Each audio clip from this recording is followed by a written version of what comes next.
Okay, just to get an idea, who here has heard of Khan Academy? Oh, awesome. Whoa. Who's used Khan Academy to learn something? Who here is just like, what is this weird Khan Academy thing? Okay. Okay, good. We're in a good spot. So the amount of educational content that's available online right now is just exploding. And meanwhile, everybody's still trying to figure out what should that content look like and how can we make it fast enough. Just to make sure everybody's on the same page, I'm going to start with a quick montage of the videos that got Khan Academy on the map. So here we go.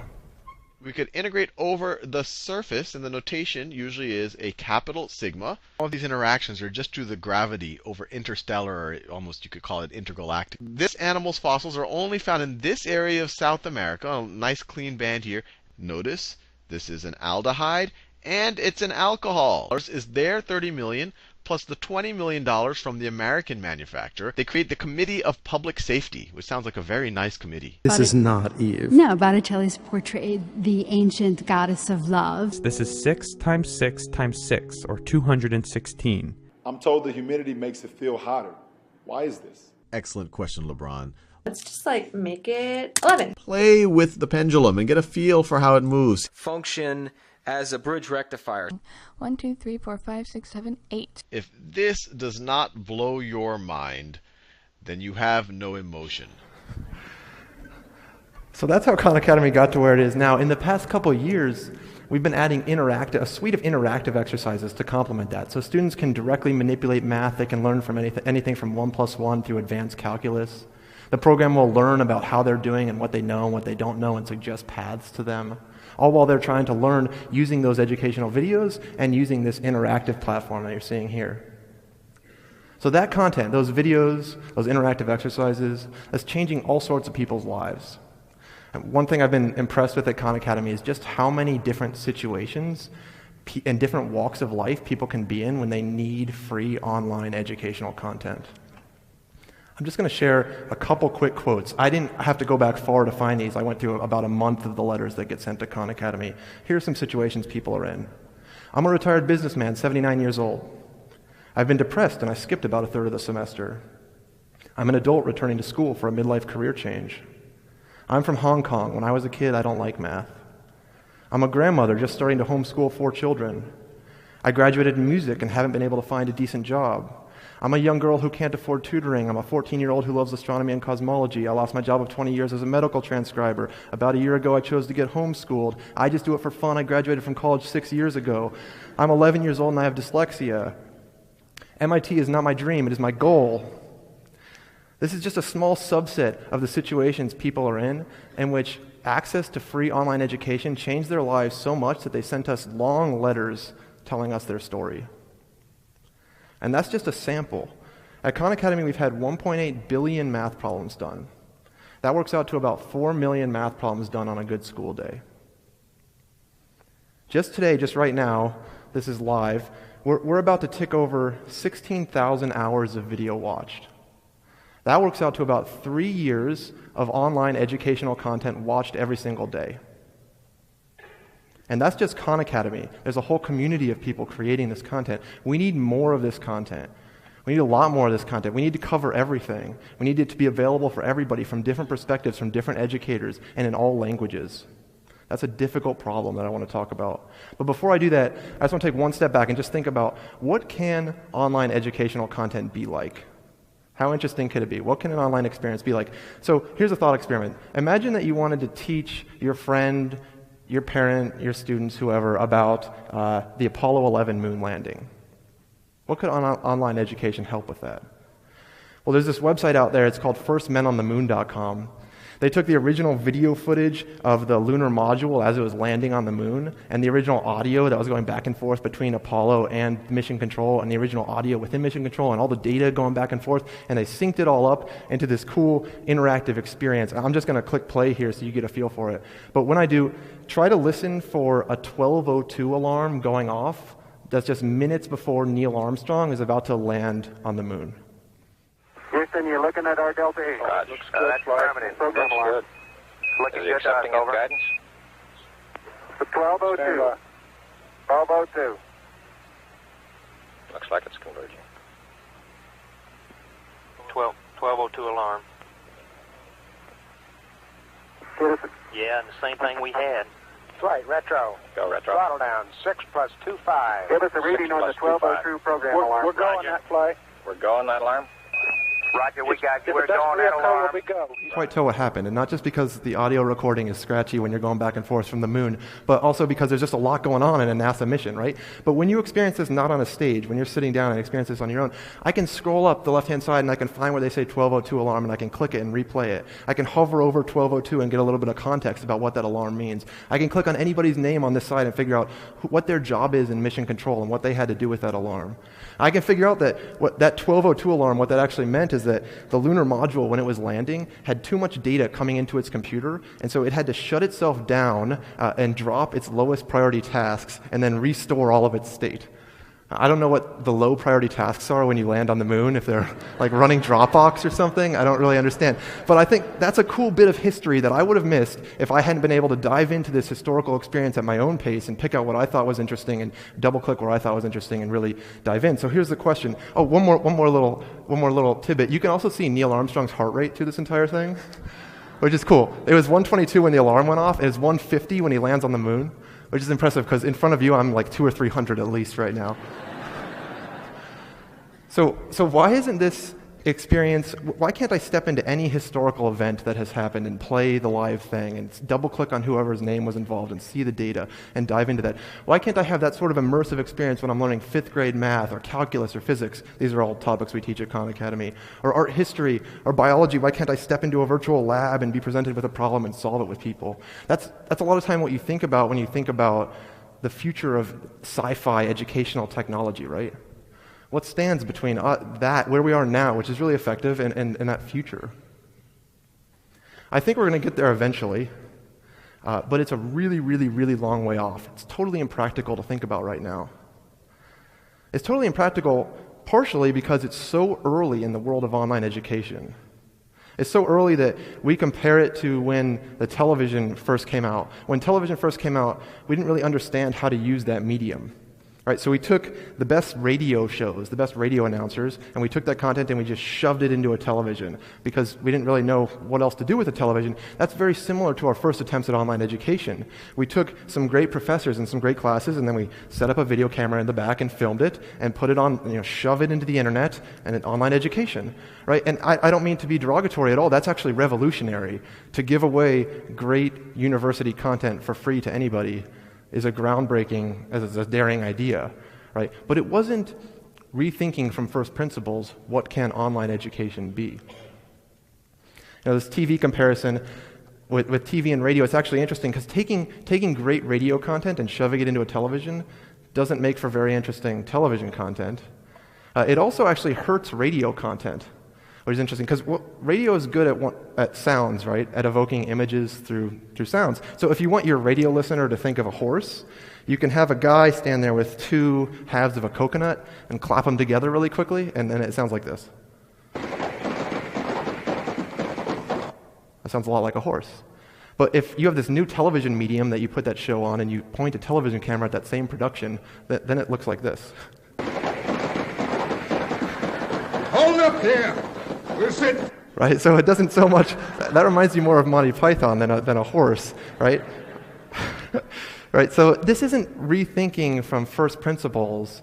What can television do? And that reminds me of if I was a professor and I was teaching a great class and somebody walked into the back of the classroom and they set up a television camera and they said, "Congratulations, you're now teaching this class and you're teaching the world." That'd be pretty difficult. I wouldn't know how to interact with my students. Do I call on people? Can I have an inside joke? I don't know. Which medium am I optimizing for here in my classroom? Right, and so we need to start to think about educational content that is made for the internet and for the devices and students consuming it. And that does not mean that a student is sitting alone in front of a computer and that's their only education, not by a long shot. This content can be used in classrooms, it can be used by teachers, it can be used by parents with your mentor or whoever. It just means that the content is built for these consumers, for these students. I think that's a lot of what made Sal's video so successful. When you watch Sal's video, you're not witnessing somebody else's education, right? This feels like somebody's talking to you, not somebody else. You don't even see Sal's face. It feels like Sal's sitting next to you and sketching on a piece of paper, maybe the way a good tutor would. So if we want more of that, if we want more content like that to cover everything we need to cover, if we want more first men on the moon for all historical experiences, we need to build much better tools. Better tools for more online educators to build more content that is thought of as content for free online from first principles. How good can it be? If you're an artist, if you're a graphic designer, what tools do you have available that make you a better artist, right? Photoshop has to be one of the most powerful tools on the planet. I could go through screenshot after screenshot of tools that will turn you into a better artist. If you're a musician and you walk into an Apple store, you can't walk out of the store without having a device that has GarageBand pre-installed on it, right? And GarageBand lets you lay down music tracks. You used to have to go to a studio and pay thousands of dollars to record, right? You can become a better musician, a better artist. Extremely cool tools are available for you. What if you're an educator? Specifically, what if you're an educator who wants to make your content available to the world? What tools do you have available to you? This is an important need, and the tools right now are very primitive. We're working on that at Khan Academy. This is our version of Photoshop. It's a stretch to call it that. What you're seeing here is a content creator. We work with a bunch of online educators who make content, and they make this interactive math content. You're seeing them construct different problems that students will have to interact with and solve. If they're teaching somebody geometry, they can add all sorts of little widgets. They can add a protractor widget to the page, and then the student will be able to interact with the widget and be able to solve whatever problem the online educator constructs. The educator doesn't have to be a programmer to construct this stuff. They have to be a great educator, and they have great tools to make great content for the internet, for solving this need. I was talking to a developer at Facebook the other day about this problem. He said, you have to think about this the way that the makers of Grand Theft Auto think about making their video games. Right? Grand Theft Auto is this game with this enormous city of stuff you interact with. There's a police station and a hospital, all these different buildings. You can ride a bike, you can play tennis, you can golf, you can ride a roller coaster, you can trade on the stock market. That's all the legal stuff you are supposed to do in that game, right? How do you program all that stuff? How do you make that? It does cost hundreds of millions of dollars, but how do you make that? Well, he said, you take a core group of engineers and you make an engine. You make this engine that has tools and widgets in it, and then you have scads of content creators around that engine. And one content creator can say, I'm going to make the hospital, and one content creator makes the police station, and one makes the tennis mission, and one makes this other thing. We're not going to be able to make Grand Theft Auto anytime soon in the world of online education. That's probably a good thing. That's okay. But we can take that same paradigm and start to create the content that can cover all of these important topics that we cover. 5th grade math, art history, biology, calculus, physics. That's just a small sample of the amount of educational content we need to solve this problem. And we need it from multiple perspectives. And we're only going to get that if we get more educators and if we give them great tools. Just to throw one more wrench in the works, we also have to do all of that for every language on the planet, which is a pretty challenging problem because our goal is a free world-class education for anybody, anywhere. So it's not just for people speaking English, right? We have to solve all this stuff for every language. That sounds like science fiction. I'm going to show you this video just to prove that it's not totally science fiction. This is the beginning of our translation effort. Ya tengo mis 4 pedazos. Así que tenemos 4 partes iguales. L'hypoténuse commune, ok, qui est de même longueur. Donc je te rappelle que l'hypoténuse c'est en fait bien le توجد قطعتين من معدن النحاس والزنك الموصولتين بأسلاك توصيل. आपने मुझे कई videos में लफ्ज abstract इस्तेमाल करते हुए सुना होगा. मैं बहुत इस्तेमाल करता हूं और मैं इस वीडियो में इसको कोई वाज़ेह इसकी कोई डेफिनेशन देने की कोशिश नहीं करूंगा बल्कि 結局市役所前の広場に設置することに決め Sadece 3/4'tür. Eğer 48 ve 64'ün her ikisine birden. Mas é claro que ele fez muitas e muitas e muitas outras coisas importantes. I'm Zaya from Mongolia. Your videos are so interesting and funny. Make more lessons. Make more lessons. That's the challenge from Zaya. Zaya was one of our students in Mongolia, and she's actually now translating our content and adding to our library. So she is one of these content creators that we are building better tools for, in her case, translation tools. So I want to share with you one more story to try to impress upon you what I think is the importance of this problem. This is a letter that we were sent to Khan Academy just recently as one that kind of stuck out for me. Hi, my name is Chelsea and I'm a college student. When I was 19 years old, I was kicked out of a great university because I had terrible grades. My disappointed parents cut me off financially, so I began working night shifts to support myself. The truth is, I had no desire to go to school because learning had always seemed very distant from reality to me. Everyone expected me to be in school, but no one could tell me why. Success in school felt like something you either had or you didn't, and I had been getting C's since middle school. I stumbled across your videos about math. I hated math. I watched them anyway. I don't know why, but I did. I loved them. I continued watching videos, chemistry, programming, physics. I'm 24 now, and I'm in college pursuing a degree in computer engineering, and I have straight A's. Sal's videos made me feel like I had the capacity for understanding math and science, even though my parents never sent me to space camp, and I never won a ribbon at a science fair in elementary school. Chelsea's just one person who decided to write us out of the massive numbers of people who are using Khan Academy to help their education. And that's just Khan Academy. There's a whole community of people creating this content. It's fun to think about what the world would be like if there were thousands, hundreds of thousands of people like Chelsea who, instead of being discouraged and getting C's and dropping out of school, instead found the content that they wanted and were able to go through at their own pace and were inspired and are studying computer engineering and getting straight A's. It's fun to think about what the world would be like if there were 4 times as many people working on a cure for cancer as there are right now, because they have access to education.